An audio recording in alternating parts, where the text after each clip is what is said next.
Da, da. Dr. Donnelly, let's go live. Let's talk to the audience for a second. We're going to be talking about empathy and understanding are the bridges that connect different generations, fostering a society where wisdom and innovation coalesce.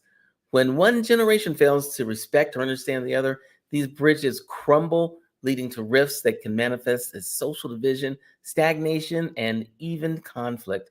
Now, let me introduce Dr. Kristen Donnelly, a luminary in the field of intergenerational empathy and communication with a deep background that encompasses sociology, workplace dynamics, and familial structures.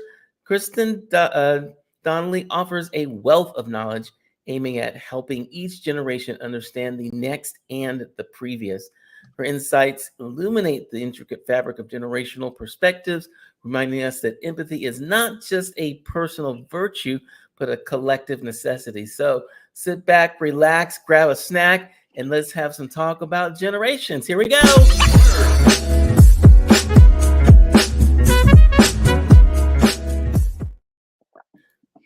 Kristen Donnelly, I love that you are here today. And everybody, this is A Funny Way of Looking, where diverse voices meet open minds. And we're live every Monday, Wednesday, Friday. You can find us at A Funny Way of Looking, or all places that you have your favorite podcasts. We're out there every place. So how are you doing, Kristen? I'm fantastic, Michael. Thanks for having me. Excellent. I may have to grab some water today because my voice is a little raggedy today, but I will be talking to you, and I'll make signs and stuff, and We'll it'll make all it be work good. any way we have to. Yeah. It's going to work. Hardest question of the day, and I promise this will be the hardest question. Who do you want to do a shout out to? Thankfully, it's easy for me because the other half of my professional brain is my business partner. Her name is Dr. Erin Hinson, and we are the two people that make up Abbey Research, the kind of front facing of us. Okay. So all the research that I'll talk about today, sometimes I'll use the word we, and we means Erin and myself. We have some incredible back office folks, Eleanor and Jamie and some other people like that. But Erin and I are the front facing duo that conduct this research and figure out the implications. So you're not talking about the royal we. It's actually just I am not. No, just me and Erin. Yeah. All right. Awesome. Let's jump into this topic because I seriously loved talking with you in the pre-warm up and just like learning about all this stuff and participation trophies and understanding, how people think. So just for context, let's back it up and talk to us about the pivotal moment in your life when it first sparked your interest in the subject, in empathy and advocacy work.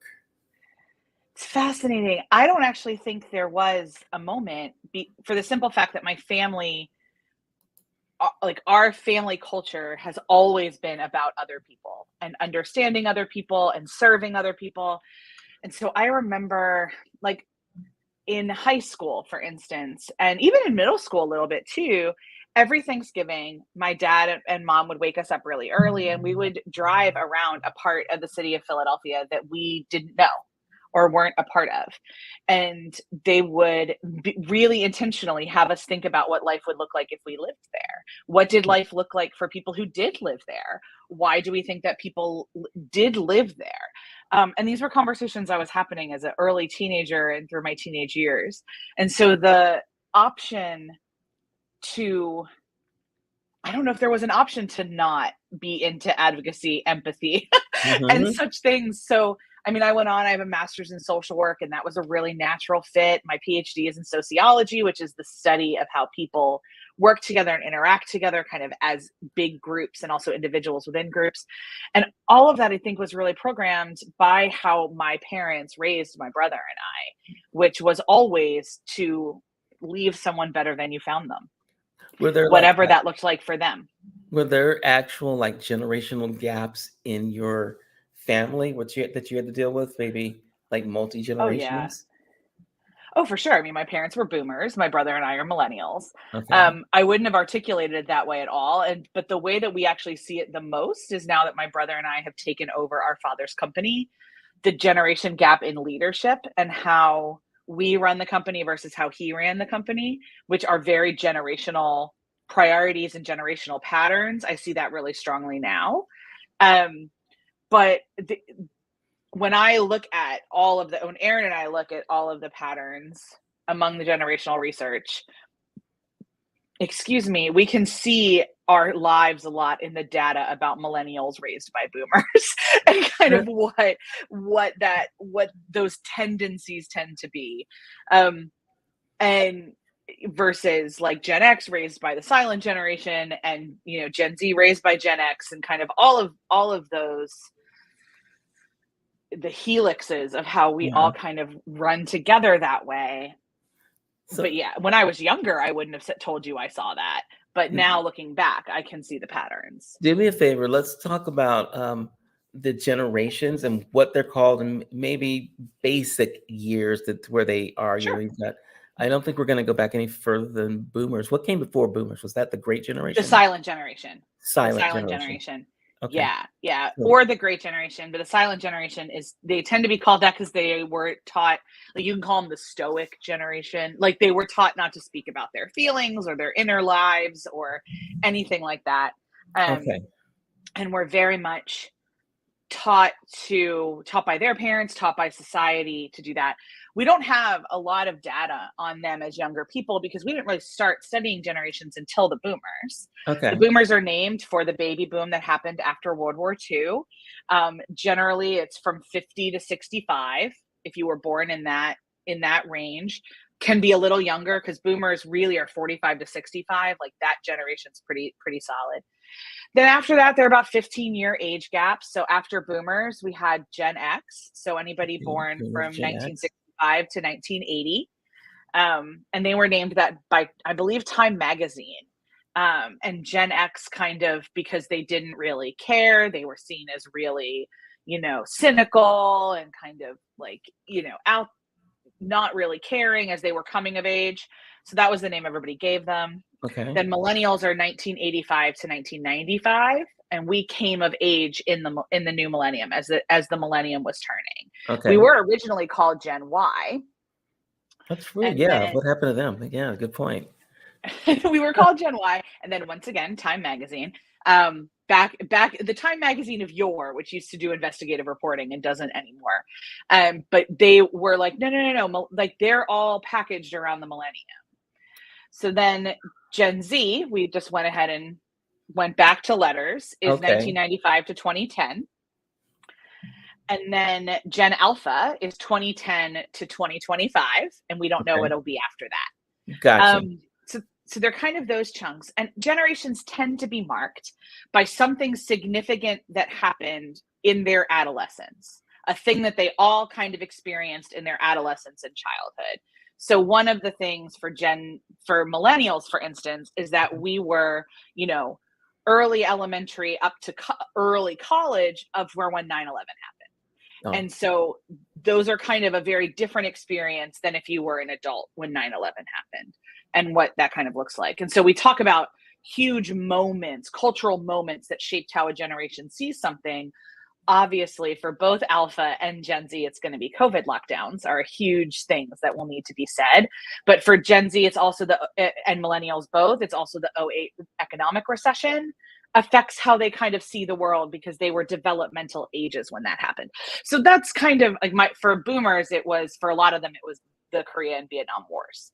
Okay. And how that kind of looked. For Gen X, it would have been, for some of them, the Gulf War. Huge moments that mark pieces of your growing up and how you were affected by that giant thing that happened while you were growing up. Are there like pieces or people who are stuck between the two generations, like between Gen X and boomers and boomers? Gen X, Gen Y. And there are people who are millennials who much more personally behave like they are Gen X or who behave like they're Gen Z.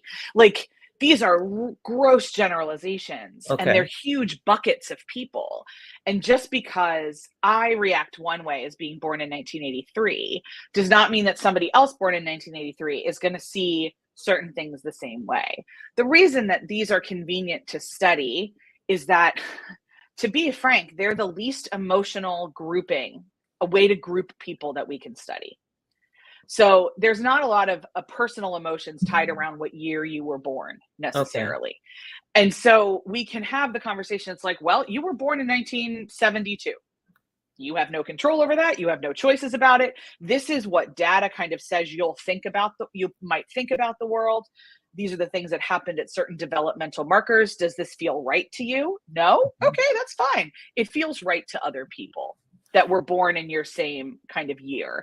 When you get into other conversations, other kind of categorizations of people that social scientists study, those emotions become a lot more present. Okay. And from a data perspective, this is just a data perspective, emotions make data difficult to collect. Yeah. And so they make stories, you have to do a lot more layers to uncover storytelling to uncover memories that aren't full of emotions, if that makes sense. Mhm. And so we like to start with generational conversations, and then you get into other intersections, gender and sexuality and ability level and socioeconomic status and all of those that also then make up a person. But if Okay. you understand generations as the entry point, we find some of those other conversations are easier. So I'm conflicted where to start this conversation because people kind of know where the generations are. They know that you've got all the ones that we just talked about. But I think where they show up a lot and people get run over by them is either in family or workplace. So Oh, for sure. which one of those should we start with, family or workplace, and how? Because we've got to get to participation trophies. We got to get to work ethic. We got to get to all this cool stuff. So why don't we start with how generations were brought up, and then we'll talk about the workplace Okay. next. Okay. So Okay. go. You start on this one because I just want to understand how they're all cooperating or not in the workplace. Okay. So the couple of things to know is, again, data on this is really recent. So, we knew the baby boomers were happening, obviously. Like, you just look at population growth, but people like actively studying them wasn't until they were already in their 20s, 30s, and 40s, to be honest. Like, it wasn't like that really got there. There is data out there, don't get me wrong, but in terms of like enough data to make research findings, it Mhm. didn't really start until millennials were children.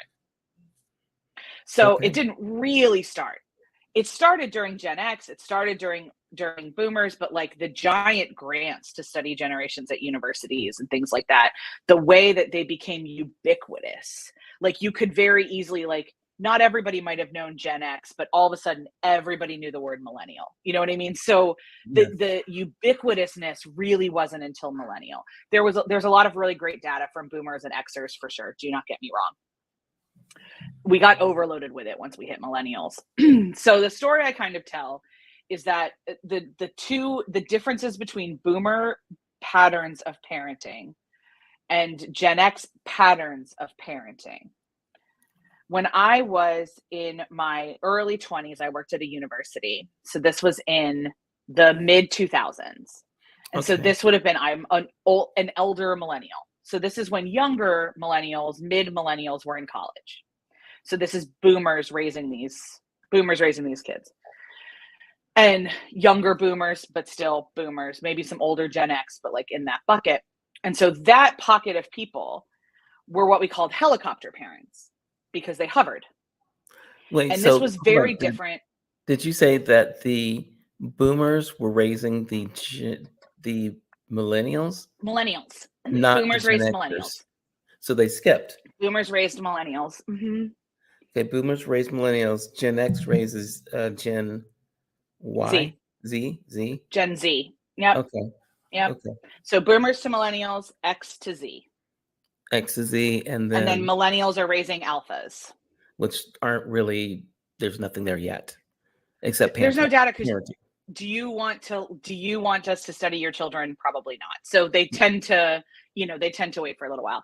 Okay. So I mean, if you think about it, like if they're 15-year gaps, are there some Xers that parented millennials? Sure, but we're talking about patterns here, Mhm. like like huge national patterns.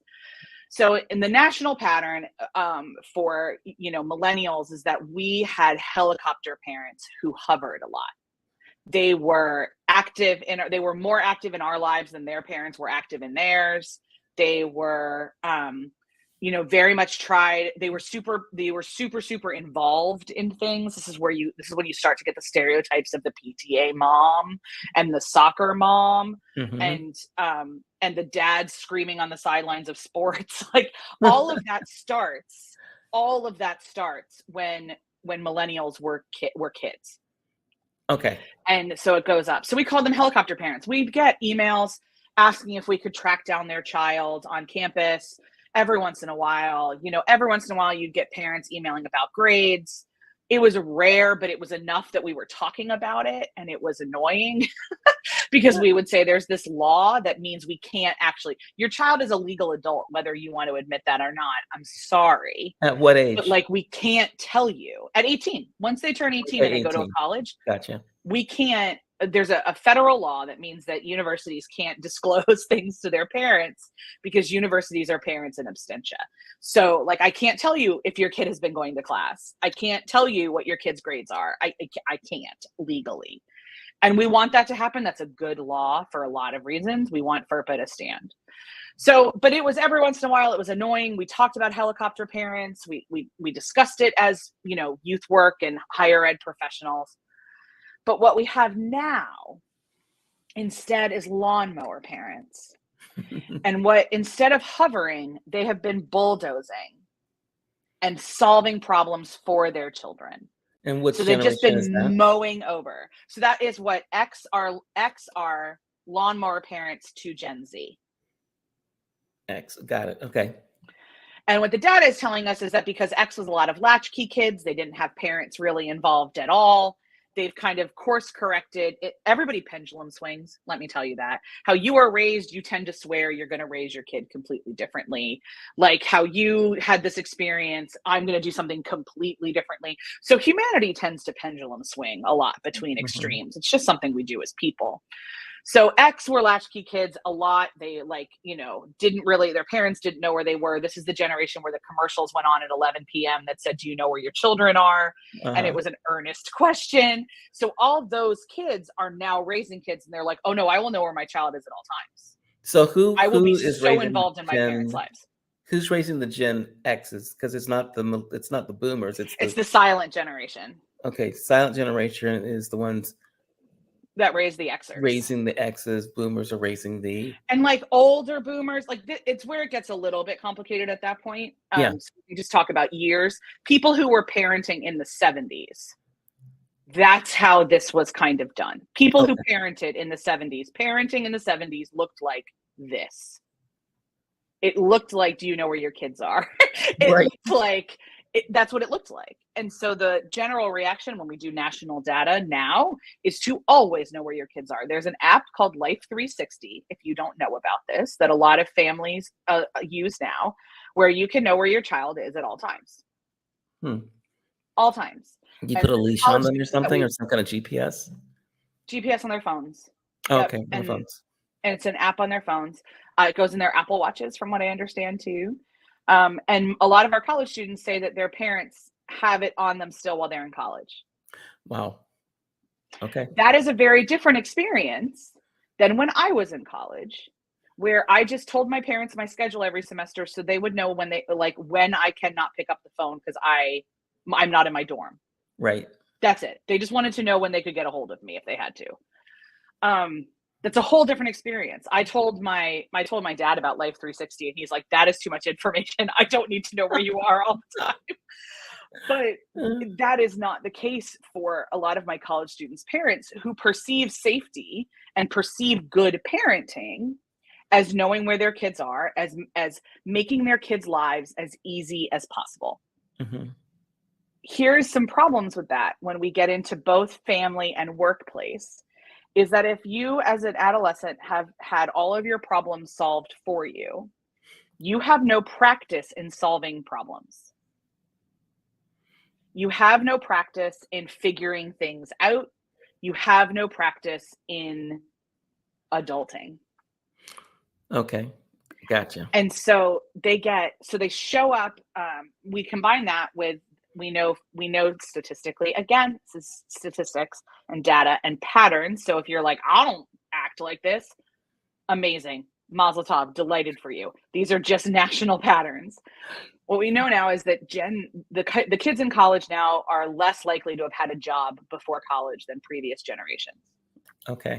So if they're less likely to have a job before college, there's a bunch of reasons for that. And then it's possible that every early career person that walks into an office, that could be their very first job. Statistically, that was rarer in previous generations. So this is where some of these shifts happen that are both family and work culture, and they blend really significantly.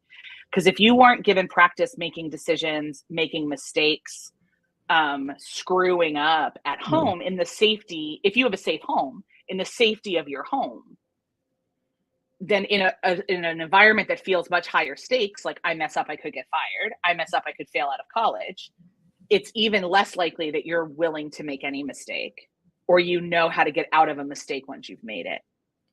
So this is where like family and work kind of blend together in that way. Gotcha.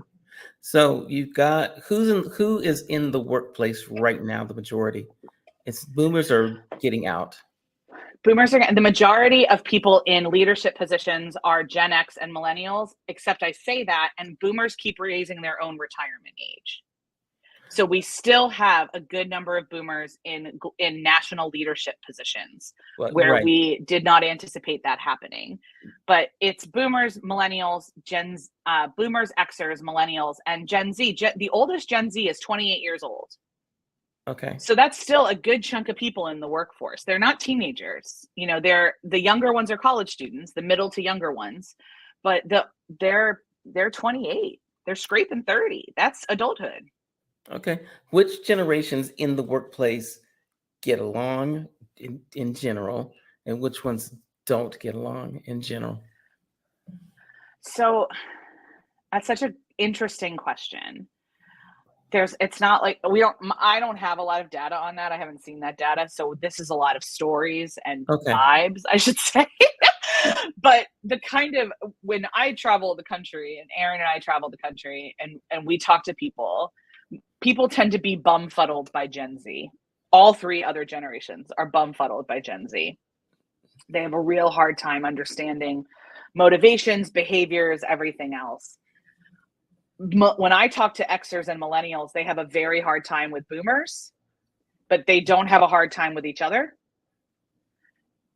We don't have patterned data, you know, from 100 years ago, but my gut just tells me the two outliers never get along as well as the two middle ones will, because they're so mixed up and they'll have to get along. And you hit your mid-20s to your mid-40s and leadership gets really flexible, leadership roles, like where you kind of move around. So my guess is that in 30 years, we'll see a similar pattern where the two are outliers, the middle two are enmeshed, but I could be totally wrong. I will say that the gap between millennials and Gen Z is larger than the cultural gap between any of the other three generations, who kind of bleed into each other. There is a much more, if you are somebody who behaves statistically like a Gen Z, regardless of when you're born, you know, if you're on the upper edge of it, there will be a lot of differences between somebody who statistically behaves like a millennial. Okay. And there's a whole host of reasons for that we can get into. But in terms of getting along, I actually just had a conversation yesterday. I did this presentation at a conference, and I had an afterwards talking to people, all the questions about how do I get someone to understand that they have to be kind to people? How do I help my boss understand that he can't just yell at people and expect them to stay? Right. Those questions were all about boomers. They happen to be all about boomers. That is really interesting. Now, why do the boomers get this? Like, what is it that everybody says? Okay, boomer. You know, is it that they think boomers don't understand? Because I think boomers understand, but they don't understand the way that the younger generation understands. Is that right? I'm not sure, to be honest. I'm not sure if boomers were not raised to seek understanding of people different than them. That was not the world around them. That's not how they were raised. They were not raised in leadership positions in companies to entertain other people's ideas necessarily. It was a much more dictatorial leadership style. It was much more Wall Street and corporate, and I am the end, I am the be all and end all. And there was a lot less education in schools for sure, about difference. Because when my mom and dad and I were talking about this once, and my mom and dad said, remember, we grew up in the Red Scare. Anything that was different was suspect. Anything that was different was going to kill us. That's what we were taught. And that's an exaggeration. And I don't think that that's exactly, but that is, if that's their perception, and I don't think they're alone, that's a real thing for a lot of boomers. A lot of people in that generational gap were not given the tools in their young adulthood to engage with difference the same way, and Xers are the same way that millennials and Gen Z have been given those tools to engage with people different than them. Okay. It's about tools. So I don't know if they understand, because I don't know if they've been ever taught to. That is really interesting. Like, you and I had a conversation about the formation of this prefrontal cortex and people. Yeah. And I was asking you questions about, like, is it really a brain thing or an experience thing, or how is it that teenagers don't understand risk? They just go for it because risk is part of, like, growing up. What is the deal there? Oh, they just don't have that, the part of their brain, the prefrontal cortex, the part of their brain that tells them the world is not all about you. You are in fact mortal, and this breakup will not actually, like, end your life. those kind of three things that develops in our 20s, really. And hormones are just a wild thing. I mean, the more I learn about hormones and everything else, the more I realize that, like, really impulsive decisions, when people were first humans and the average lifespan was 20 years old, you wanted a lot of impulsive people, because then they would procreate and not think about how this could kill them. Like, you wanted impulsive people. We don't need that much impulse. Our hormones have not evolved the way that society has. But that's the answer, is their brains aren't fully cooked yet. Your brain isn't fully cooked until your mid to late 20s most of the time. And so you're going to see the world differently. Then we haven't even gotten into that some people never fully cook, or that there's trauma that happens that changes people's brain chemistry, or, like, brains are crazy beautiful things. They are wild and understudied, because that's just how life works. But there are some elements of Gen Z right now that are just, this is how 20-year-olds behave, and everybody take a deep breath and it'll be fine. Like, you didn't like a 9-to-5 job either when you first started. You just didn't have the internet to complain about it. Like, take a deep breath, it'll be okay. But then there are other things that are distinctly them, the same way that millennials, when we were in college and we got mocked a lot, there were things that were us in our 20s and things that were distinctly millennial. And it's that kind of thing. And I should say very clearly too, I deeply believe that people can change. My entire life is staked on the fact that people can change. They can change their minds. They can change their behaviors. You can do the work to rewrite your brain. My entire career is staked on that. And my personal life is centered around that. Okay. And you can rewrite your patterns with curiosity and hard work. You totally can. So if you are somebody who was born in 1947 and who has lived a life where nearly everybody around you thinks like you, is the same religion as you, has the same social values as you, and now all of a sudden you have a child with different values, different religion, different political, different whatever. As a human being, you have the capacity to say, to curious and ask your child, I wonder why. Or you have the capacity to say, I will cut that child out of my life. We know this story. We all have friends in either one of those situations. We know this story. Those are choices that we get to make. as more and more, as younger generations get older and have children, a lot of us were given more tools in college, in life, through TikTok, to ask more questions of our children and assume less things. It is not fair of us as younger generations to assume that everybody has the same education. That is unfair. Yeah. And so what do we do so that the generations can get along and understand each other? Man, that's the $64,000 question. I mean, the simple answer is you hire me and Aaron to come in and teach you how to do it. That's Kidding. awesome.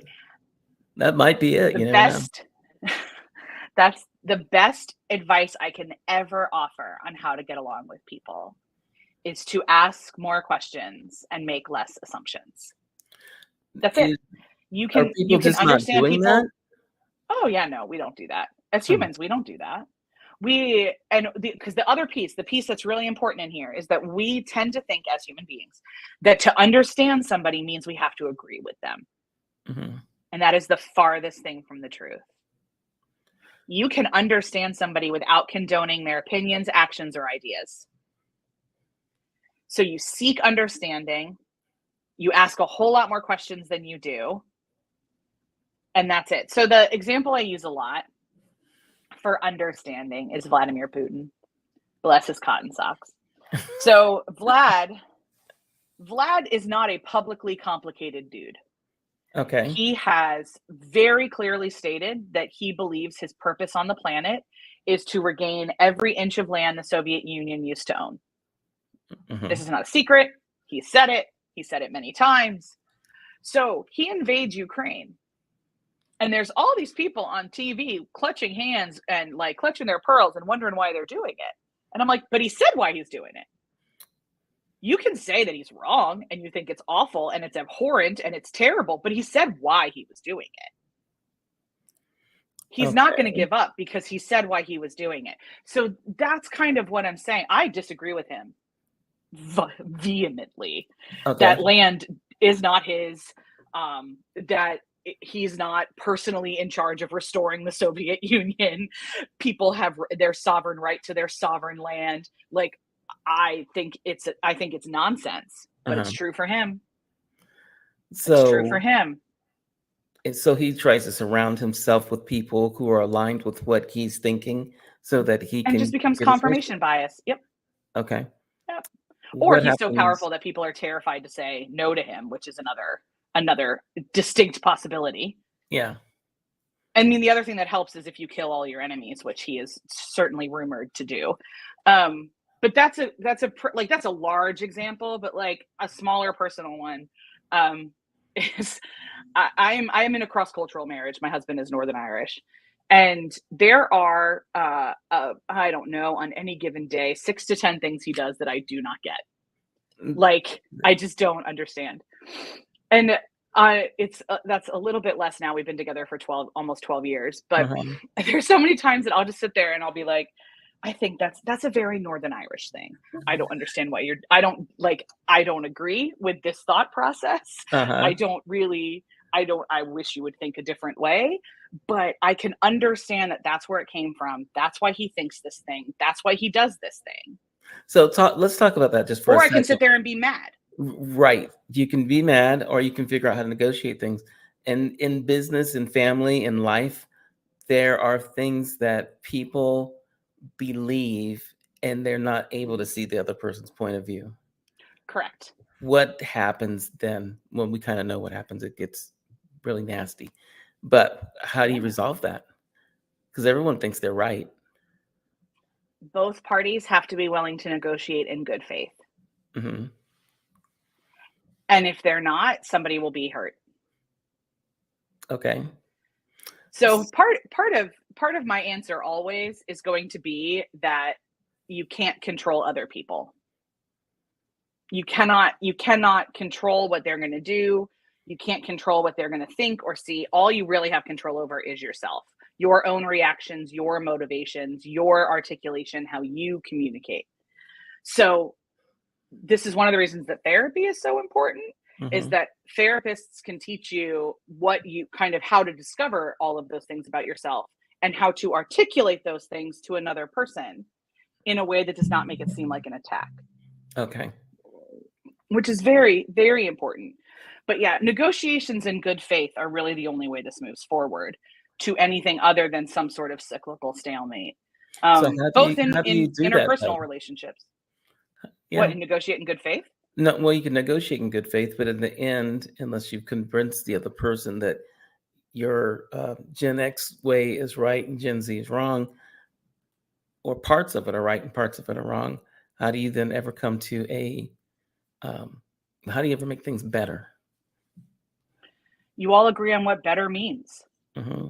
It's a lot of work. It's a lot of discussion because there are things that Gen Z brings to the workforce and to families that I think are beautiful and amazing. They ask much more piercing questions than other generations have because of their access to social media and their access to the globe. They ask uncomfortable questions, which I think is fantastic. They are Hmm. much more into bodily autonomy and making sure that their rights are respected than other generations have been. These are all things we need. These are all things that are needed in the workforce and that are really, really helpful. What they're not great at is understanding some of the cultural patterns of work that they might need to come into. They're also, because they're babies, they don't have that formed thing, believe that how they see the world is the only way to see the world. I mean, Hmm. honestly, when you were in your 20s, didn't you want absolutely everybody to agree with everything you thought? Like, that's just being in your 20s. So some of it is older, wiser mentors listening a whole bunch and just like listening to the rants and the questions and whatever and saying, okay, so I hear what you're saying. This thing that you asked for, we can't do. Hmm. We can't. We can't afford it. It's not feasible. It's not part of the culture. This other thing over here is a really good idea. Can you help me do this one thing and be patient on the other thing? And also just accept that your way isn't the highway. Can we work together to create a new better? Yeah. And if the person says no, I just remind them that not every job is for everybody. What do you do with parents when you can be a parent and you know if the kid touches that stove, it's going to be hot? Do you let them touch the stove or do you tell them don't do it? Or you just go like, yeah, I think that's a bad idea and let them do it anyway? What do you do? And that's the parent thing. But then there's also the bigger workplace issues, world issues that come after that. How do you handle those? So I should say I'm not a parent. I've just studied human development a lot. And my answer to that is just somebody who has studied human development and not somebody who has lived these things is that if it's not going to cause irreparable traumatic damage, you let Hmm. them do the thing. Okay. You let them do the thing that is developmentally appropriate and all those kind of things. Like, I don't know. I think I was telling you this in the pre-show. My niece and nephew are 4 and 2. Okay. So there are things that my brother and sister-in-law tell them not to do now that I think maybe in a couple years they'll let them make that mistake on their own. But right now, absolutely, the 2-year-old should not touch the oven. He should be told, do not put that in your mouth. He should be told, don't hit your sister. We don't hit people. We don't do that. Like, there are much more declarative statements when kids are younger. Hmm. As they get a little bit older, there's times that we might be willing to let them make their own mistake. As a boss, there's definitely times I have let my employees make mistakes that I know will not irreparably harm the company or irreparably harm them, but they need to see what it feels like to make a mistake. Hmm. They need to see what it feels like. Like, I won't correct a thing because I can see where it's going because I've made that same mistake. But I also know that it won't really do that much damage except they'll be a little bit embarrassed, which is terrible, but we all can use some embarrassment sometimes Yeah. to keep us from not doing the thing again. So I'm not going to stop them because also if somebody stops you, you're probably going to be like, what do they know? Right. I'm smarter than that person. That's one of the things we think of people. I understand this better than they do. So, But there are the people who've judgment been calls there, are done real that. hard. Yeah. Yeah. Yeah. I But mean, what do you there's do mistakes I'll never make. what do you do when your company puts a Gen Zer in a management position managing boomers and Gen Xers? Because the boomers and Gen Xers are like, yep, we know this is going to screw up. the boss who's making the decisions hasn't seen it happen, what happens then? So in my perfect world, you would never do that without a lot of clear communication. Yeah. So the people that they're going to be supervising better know why that person got hired, better know what like interests or innovations or ideas got them the job. They better know all of those things. If you just smack somebody down in the middle of an organization like that and don't provide any context, you are asking for failure as a boss or an owner. Gotcha. You have to clearly communicate why you have made this specific decision and how you think this dynamic will improve the company outcomes. Let me ask you this. AI is really the thing these days, right? And everyone's talking about, do we need to rein it in? And what is the morality that it's going to possess and all this sort of stuff? Who makes that decision? The um, Gen Z and the younger generation, because they're going to be using it more, or the older people, the boomers and the Gen Xers, make the decisions about how I don't AI know. is I going to hope affect them. somebody does because I think it's terrifying and does need to be reined in. I mean, the people who control the money are who makes the decisions. So, whatever in whatever organization you're in, whoever like follow the money, whoever controls the purse strings is who makes the decisions when it comes to AI. So, I don't know. Culturally, I would imagine it's going to be Xers and millennials because they're the ones in charge of things like, I mean, we already see Sarah Silverman suing for that AI can't be Mhm. intellectual property. You know, she's an Xer. So I think it's going to be Xers and millennials since they have a lot of media and cultural control right now that are going to be the ones leading the way on making sure. Ironically, the people I know that are the most excited about it are actually boomers Yeah. who think it's really cool. And more Xers and millennials and Gen Z have done things like technology ethics and have seen this go badly and have had their work stolen and all those kind of things that the when you've had your work stolen by AI, it gets real personal. It gets real personal real fast. Yes, I can see Um, that. and so, I mean, I have friends whose entire novels, their entire intellectual properties have been stolen by generative AI. And it's my parents don't know anybody who has, but when I tell them that, they're like, "Oh my gosh, no, it should absolutely be banned." Interesting. Uh, Yeah, we should do yes. another whole show on ethics of AI. I'll have to get that Oh, for there are season. much smarter people than me to talk about that. Much smarter Well, people. there's the human side of it too. We'll get you on a panel, and we'll all just go back and forth with it. I could talk to you for another several hours, but I'm going to do something now a little different. Well, it's the same for all of our shows. I want to play a little game with you right now called This or That, and I'm going to ask you a question. I'll give you two choices. You can choose one or the other, but not neither or both. And how the questions come across to you is how you answer them. It's not like my interpretation. I'm just going to give you words and you string them Okay. together however your mind does. Okay. Okay. So let's start with some easy questions. They'll get maybe a little more difficult as we go. Okay. But let's see where it happens. Um, remote work or office. Office. Okay. For who? I mean, the true, you told me I couldn't answer both, but Nope, you can't. the true answer is hybrid. That's the true answer. So office more for Gen Zers who need to integrate into a workplace culture. Okay. Um, for professional networking, LinkedIn or Facebook? LinkedIn. Baby boomers, hard work or work smart? Hard work. Okay.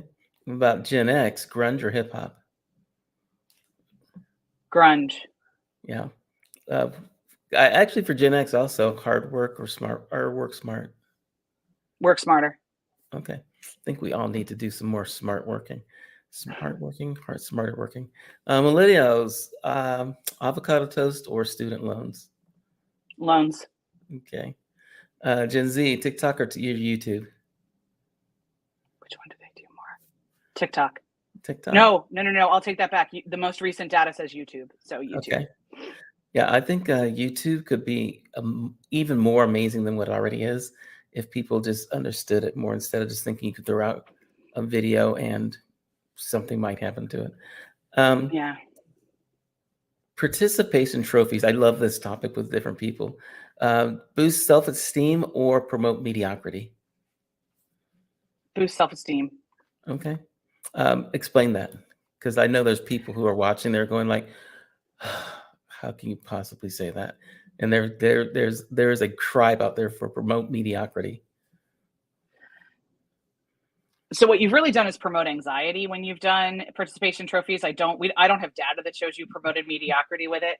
Okay. What you've done is tell people that they can be whatever they want to be and they can do anything they want to do. As long as they participate, they get a trophy. Well, unfortunately, that's not how life works. So there's a lot of us who have like overwhelming generalized anxiety that we can't actually be what we want to be and do what we want to do. But so there's that. I don't see the numbers that it promotes mediocrity. I think emotionally we think it does and it feels that way. But I don't see millennials as a mediocre generation by any stretch of the imagination. And we're the ones that had it as children. So I'll say that. And the other thing I'll say is that there's a lot of millennials, and I don't know if they still are. It's possible that Z's and alphas are too. But I'll say me. I was forced to participate in things in school that I hated. Like I was forced to do fun day. Fun days is not physical exercise for a lot of us. Thank you so much. Yes, I know. Fun runs. That's a oxymoron for me. Yeah. I was forced to do those things. I'm not a sporty person. I will never be a sporty person. And so participation trophy was an insult. And all it made me do was think, I am never good enough for that. I will never be that. I never, ever want to do that again. But I was forced the next year to do it and get a participation trophy. So there's a lot of emotions around it. It started getting really criticized when millennials were in their 20s and not fully formed yet. And we were asking questions about the workplace that boomers did not want to answer. And so a lot of things just got pushed onto special snowflake participation ribbons. Wow. And the data doesn't back it up. It's interesting. I don't know. I just know that for some reason, the participation trophy, I'm pretty sure that somebody could make a whole TV series on participation trophies across generations. It's very emotional. Yeah, it's very emotional. Yeah. So I gotcha. Conflict resolution, direct confrontation or mediated discussion? Mediated discussion. Yeah. Who does the mediation? Somebody who's in one of the siloed generations or someone who's outside of both of those generations? It entirely depends on the situation. I can't answer that in good faith. Okay. I'm just asking because I don't have a clue there on that one. Yeah, it would be, it's much more situational than that. But I mean, because my answer is the skill set's more important than the generation. Okay. Workplace culture. How about hierarchical or flat organizational structure? Screw you, because the answer is neither. Really? Neither one of them works. One of them works. Give me what you think works. I want to hear this one. Yes, for sure. Collaborative within a hierarchy. So like there are people directly in charge of certain things, but it's not a hierarchy in the sense of like you report to me and you don't talk to anybody else. And like, it's not hierarchy in the sense of military. Flat structures don't work either because somebody has to be in charge. Like somebody has to sign the checks. So it's a hybrid of the two things that is a collaboration within a defined but flexible hierarchy. When you talk about military, that one I can never see working as a flat structure. Never. No. So never, and it shouldn't. People die. Like, I mean, even on I think like my husband and I watch Below Deck a lot, the Bravo series, which is about crews on luxury yachts. And like hierarchy is really important there too, because like certain things have to happen on the boat to make sure everybody stays safe. Okay. And so like there are factory environments where hierarchy is important. Office environments in which we create ideas are better done in collaboration. It's entirely possible that physical life, physical products, other things like that might need some hierarchy because we have to keep people safe around machinery, around weapons, around other things. But in an environment where you're trafficking in ideas only, that needs to be collaborative. Cool. I think that was a good explanation. Oh, thanks. Intergenerational relations, mutual understanding, or agree to disagree. Mutual understanding, because that can also be agree to disagree. Okay. I like the way you've worked that together. Ethical dilemmas, utilitarianism, or make it easier. Greater good or duty based. Greater good. Okay. If you're going to make me black and white it like that, greater good. Okay. Data privacy, individual control or government regulation.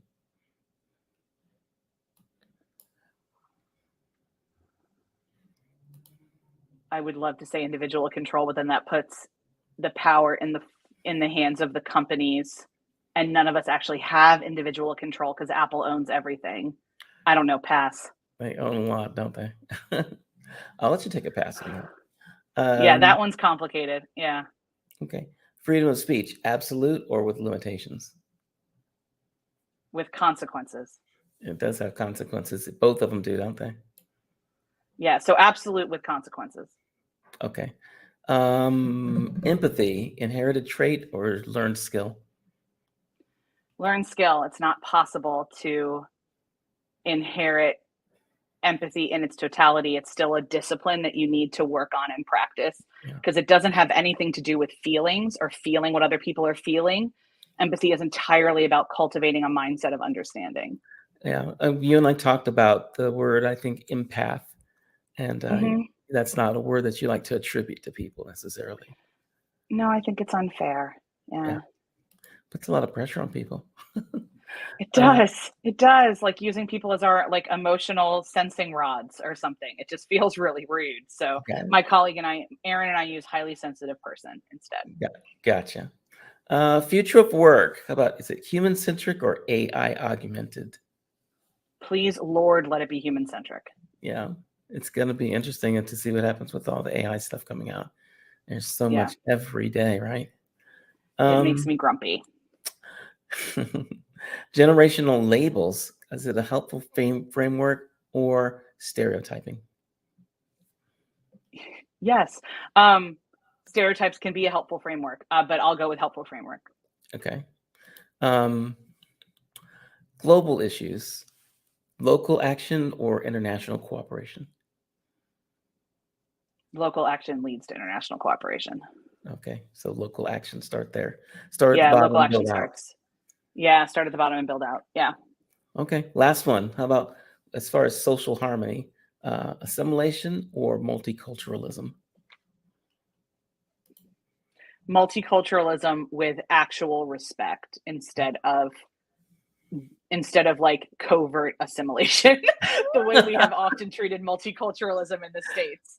No, I want actual celebrated multiculturalism with mutual respect. It's interesting because we talk about DEI on the show a lot, and there's companies out there that they are absolutely for DEI during Pride Month and during 100%, Black yeah, History Month, or and something during like Black History Month, and during Women's History Month, and then when it comes to like following the Americans with Disabilities Act, gosh, do they have some feelings about that? Yeah, right. Yeah.